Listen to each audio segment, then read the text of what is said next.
नमस्कार दोस्तों, स्वागत है आपका इस वीडियो में। और आज हम आपको रूबरू कराएंगे एक सच्ची घटना से, हकीकत से, जिसमें एक नाबालिग बच्चा अपनी टीचर की वजह से अपनी जान जोखिम में डाल देता है, अपनी जान गंवा देता है। तो जानते हैं दोस्तों, हकीकत क्या थी।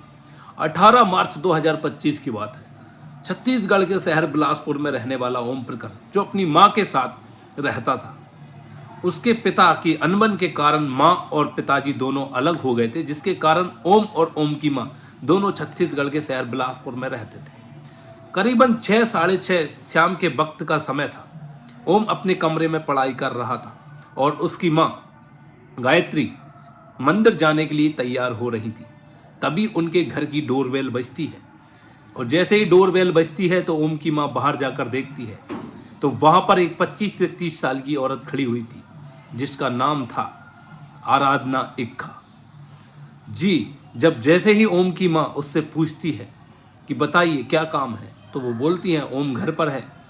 तो ओम की माँ बोलती है जी ओम घर पर है, आप कौन हैं? तो आराधना इक्का का जवाब होता है मैं ओम की टीचर हूँ। टीचर का नाम सुनते ही माँ को दिलासा मिल जाता है, शांति मिल जाती है, ये शक नहीं होता और वो उनको अंदर बुला लेती है। आइए अंदर आइए आप। तभी ओम को आवाज लगाई जाती है, ओम तुम्हारी टीचर तुमसे मिलने आई है। ओम भी जैसे ही कमरे से बाहर निकल कर आता है, टीचर को देख के मुस्कुराता है और तभी ओम की माँ बोलती है बेटा मुझे मंदिर जाने के लिए लेट हो रहा है, तो तुम अपनी टीचर को चाय पानी पिला देना। तो ओम भी बोलता है कि जी मैं इनको चाय पानी पिला दूंगा, आप मंदिर जाइए। इतना कहकर उसकी माँ मंदिर चली जाती है। लेकिन अब घर पर कौन था? सिर्फ आराधना इक्का और ओम प्रखर, दोनों, एक टीचर और एक छात्र, दोनों। जब ओम की माँ मंदिर से लौटकर आती है, 8 साढ़े 8 बजे का समय था, देखती हैं कि घर का दरवाजा खुला हुआ है, घर के गेट सारे खुले हुए हैं और जैसे ओम घर पर ना हो, घर पर कोई ना हो, सुनसाट मचा हुआ है। वो ओम को आवाज लगाती हैं लेकिन वहां से कोई जवाब नहीं आता। वो गुस्से में ओम के कमरे में जाती हैं और जैसे ही कमरे में देखती हैं तो वो सीन इतना भयानक था जो किसी माँ के लिए बहुत भयानक हो सकता है।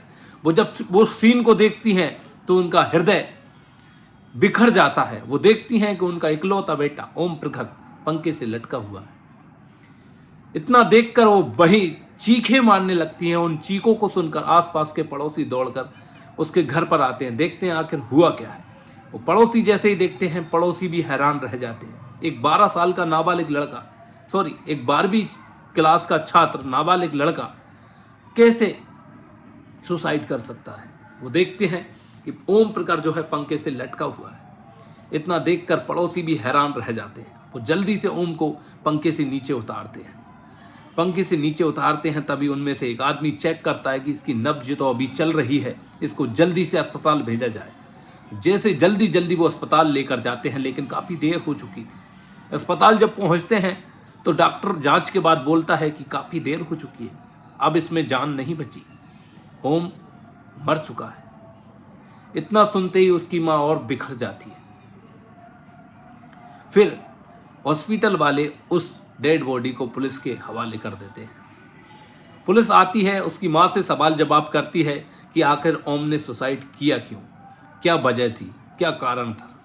लेकिन ओम की माँ को कुछ नहीं पता था। ओम की माँ सिर्फ एक बात कहती है कि मैं मंदिर गई हुई थी और जब लौट कर आकर देखती हूँ तो मेरा बेटा पंखे से लटका हुआ था। इसके बीच में जो वाक्य हुआ वो सुनाती हैं कि उसकी सिर्फ क्लास टीचर घर पर आई हुई थी, लेकिन मैं जब लौट कर आई तो क्लास टीचर नहीं मिली, मुझे मेरा बेटा मिला, वो भी इस हालत में, और रोती है। तो पुलिस जांच पड़ताल में जुट जाती है। क्योंकि समय ज़्यादा हो गया था, रात के 12 बज चुके थे, तभी पुलिस जाती है और ओम के कमरे को सील कर देती है।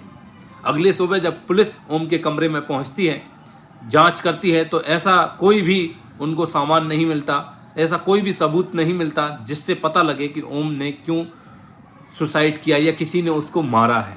ऐसा कुछ भी नहीं मिलता। बस एक कैमरे, एक स्टैंड पर रखा हुआ मोबाइल मिलता है।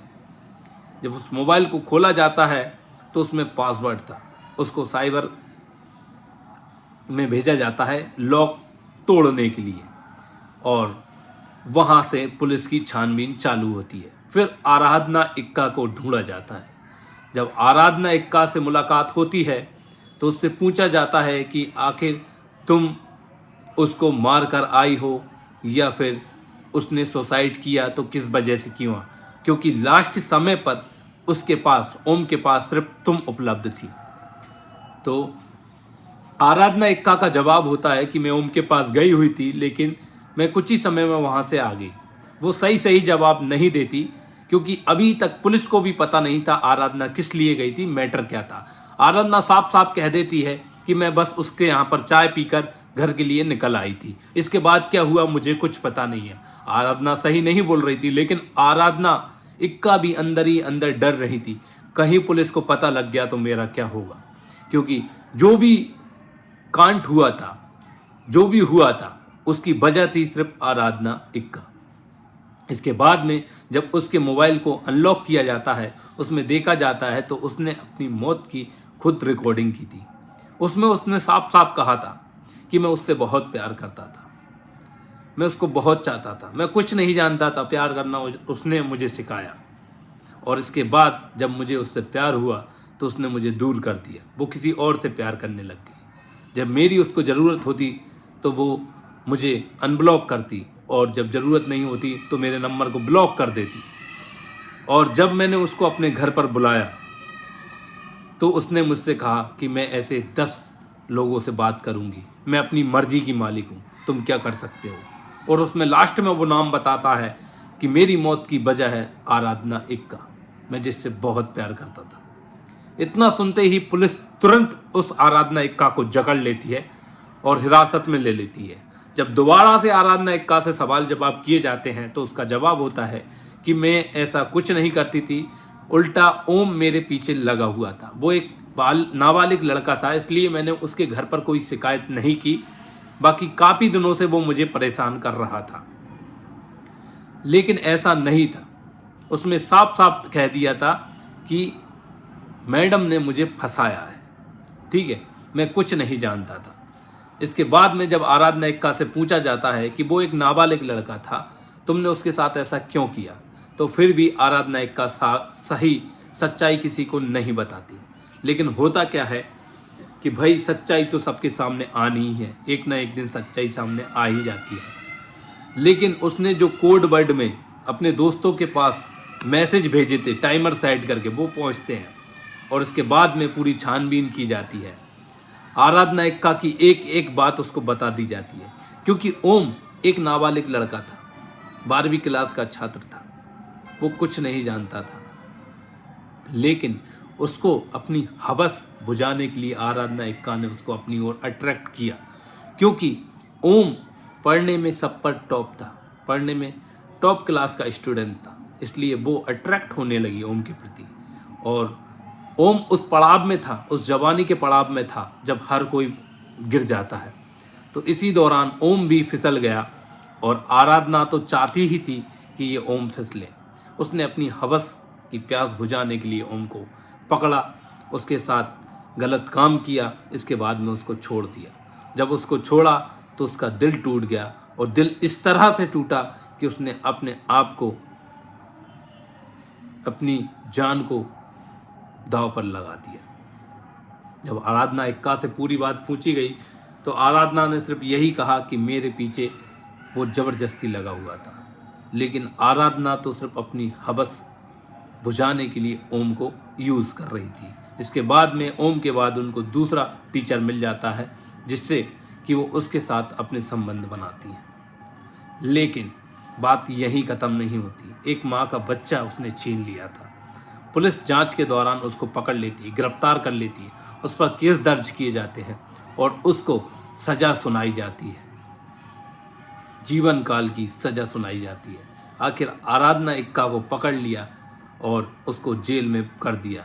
अब जेल में करने से कोई मतलब तो निकला नहीं, लेकिन इस एक माँ का बेटा उसकी जान दे बैठा। तो दोस्तों, वीडियो आपको अगर अच्छा लगा हो तो वीडियो को लाइक करना, चैनल को सब्सक्राइब करना। दोस्तों, मेरी आपसे एक ही प्रार्थना है, ये मेरा पहला वीडियो है, तो आपसे उम्मीद करता हूँ जो भी गलतियाँ हुई हों उनको इग्नोर करना और मुझे लाइक और